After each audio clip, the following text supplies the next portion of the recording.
What's good, y'all? Today we're going to be breaking down UFC Fight Night, Tybura versus Tuivasa.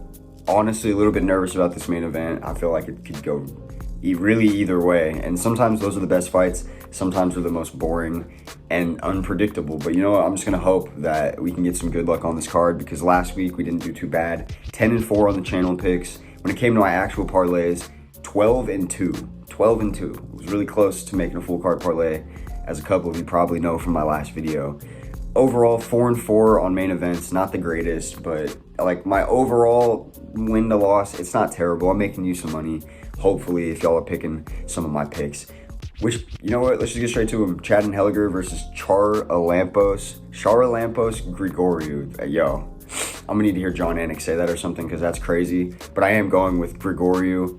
Anheliger is just one of these guys that I swear is built to be knocked out. Look, no offense, dude, if you ever come across this, but he really is just one of the chinniest looking men on the planet. And the last time I watched one of his fights, he got chinned, I believe. Let me just double check who he took on last. Jose Johnson. He got choked out. Yeah, I remember that fight. Yeah, that was actually rough because I picked for him to get knocked out. I bet on it and he got subbed. I'm picking Charalampos, Grigoriou. Anheliger just has nothing. And by the way, I'm going to have to keep this video pretty quick because I am a little bit pressed for time. So it might be shorter than the usual. I might not be going in depth on my picks. I'm just going to be giving you picks. Moving on up the card, Cory, McKenna taking on Jaqueline and Amorim. This one is an interesting battle because both these women are basically undefeated. The last couple of wins for Cory McKenna have come in the UFC.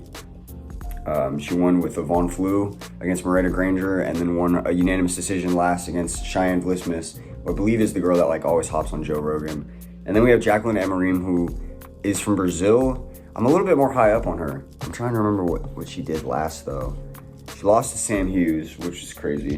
And then she beat Moises Conejo. Oh, right. I remember that fight.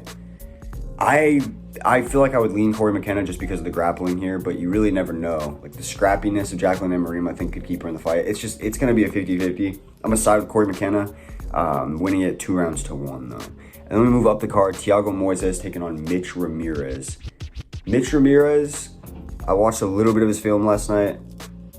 Pretty good. He's actually surprisingly good with the hands. He is coming off of a loss pretty recently to Carlos Prates, who has debuted in the UFC and is looking like a killer. And he got knocked out by him, but I'm not that surprised. The thing is, he's taking on Thiago Moises on short notice. And Thiago Moises only gets ran through by like, pause. He only gets ran over by like a couple of people. And I don't know if this guy is one of them. It'd be cool to pick somebody on their debut to get a win, but I have a bad feeling about this one that I'm going to side with Mitch.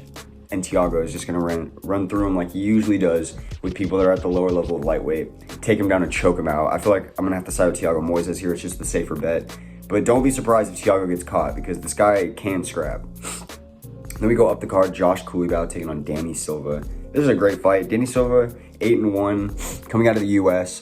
Josh Culibao, 11-2, coming out of Australia. And we all know how good Josh is. For one of my early picks for the channel way back when I first started it last year, I picked him to beat Melsik Bagdasaryan, and he was an underdog. It felt like a lot of people weren't trusting Culibao, and it was really satisfying to watch him do what he did. Now, in this matchup, I feel like he is going to be utilizing his striking a lot. I don't know if he's going to really need to go to the ground. He could take it to the ground. I think it would be the X factor. I do think that Josh Culibao can get it done on the feet. He doesn't even need to mix it to the ground. If he wants to, he can make this a lot easier for me. I'm going to be siding with Josh Culibao. Now, moving on up the card, we got Osbourne taking on Filho. I'm going to side with Jafel. I think he's going to be able to take it to the ground and quickly find a submission. If he knows that his career is on the line and he shouldn't play around, I would do that if I were Filho. Osbourne is a great striker, but he's too 50-50 in the UFC. Like, he's too flip-floppy. I know I use that term a lot, 50-50, but he really just shows up, loses fights he shouldn't be losing, and then barely wins fights that I don't think he should win. So it's hard to pick him against somebody like Jafel Filho, who's just very straightforward. If you are a next level grappler, you could probably hang with him, but it's gonna be hard. Even somebody like Makayev had trouble. And if you're a next level striker, just keep him on the feet and don't go to his wheelhouse. But Ode's not next level on the feet. So I'm going to be siding with Jafel Filho by a sub. Moving on up the card, we got Josiane Nunes taking on Chelsea Chandler. Also, I'm sorry if I keep sniffling. I have terrible, terrible spring allergies. Josiane Nunes versus Chelsea Chandler. Dude, Chelsea Chandler is the girl that was running away. The meme of that girl running. I'm going with Josiane Nunes. This isn't even like... This is a no-brainer. In fact, she might knock her out. I might prop that. And I never prop women by a finish, but I think I might have to. Then we have the prelim headliner, Mike Davis taking on Natan Levy. Natan Levy is pretty good. Mike Davis is different. I don't even know why he's still in these weak prelim fights. I think it's just because he doesn't fight enough. Like, he's not active enough at all. But his hands are different. And he has some really underrated wins. Let's just go back on his Tapology real quick. He has a win over Borsev. He has that really close win over Mason Jones.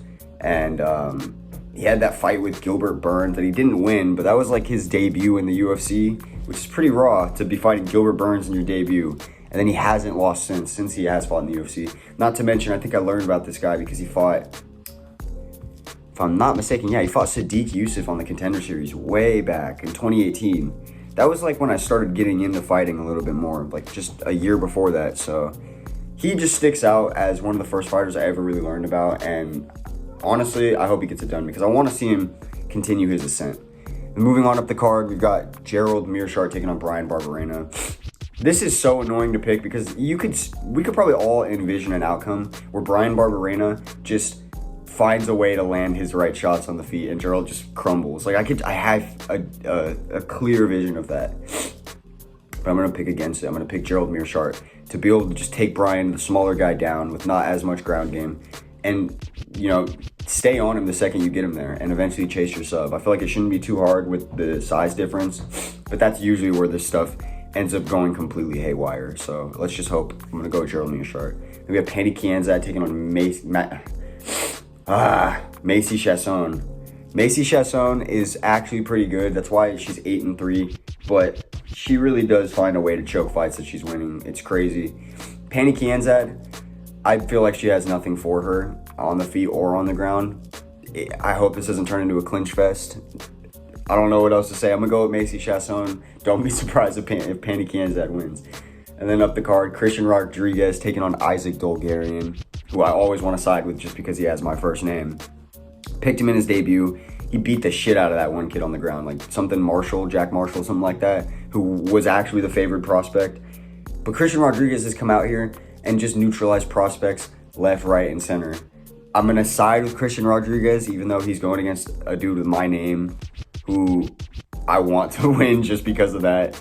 But realistically, when it comes to the grappling, I don't think Isaac's going to be able to just hold Christian down the way that he has his last couple of opponents. I think Christian's going to be scrambling better than Isaac. I think he's going to be landing better on the feet. I think he's just more acclimated to fighting in the UFC.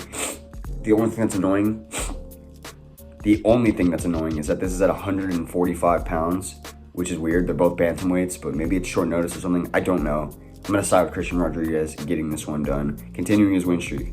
Then we had the feature fight of the night, Kennedy Nzechukwu taking on OSP. I thought OSP retired, to be completely honest.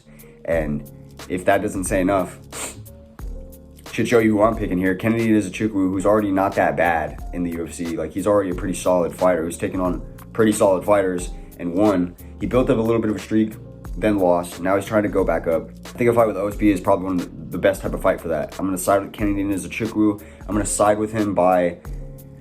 Fuck it, let's side with Kennedy by a sub. I can see him hurting OSP, like snapping him down, getting him to the mat in some way, and then just latching up a guillotine or something. Let's go Kennedy Nzechukwu by a guillotine.